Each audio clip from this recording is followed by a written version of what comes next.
From turbulence to triumph, India's air cargo journey discussed at ACFI Annual Conclave. Here's a glimpse of the key moments. Air freight market globally, in terms of size of the industry, in terms of the revenue that the industry makes, is phenomenal. 24, 25, we have seen the industry making $280 billion, which itself is phenomenally a large number. The size of the industry by 2030 is expected to be globally $500 billion.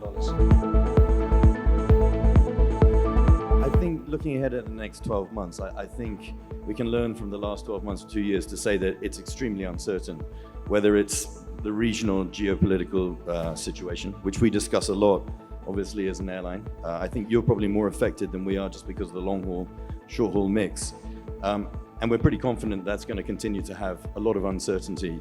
But the airline industry, the cargo industry, has always been resilient, and we always find ways around it. And I think we saw that last year with the Red Sea crisis, which now, even though it sort of still goes on, it's almost like it's normal for us. So that just shows how resilient we are. And I think air cargo will always find its way to overcome these challenges. At times, air cargo benefits from some of this, let's say, which is not a pleasant benefit, but it's a reality. There's always a supply and demand type situation. I see 10 million tons happening by 2030. So we have a big challenge ahead of us in terms of managing that kind of demand from India itself.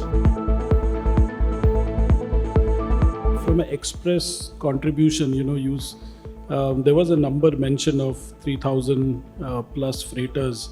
I think the integrators dominate the freighter airspace, and the reason for that is the global connectivity that it demands to connect 220 countries. And for that, you require at least, like FedEx has about 700 plus freighters connecting all over the world, including United States.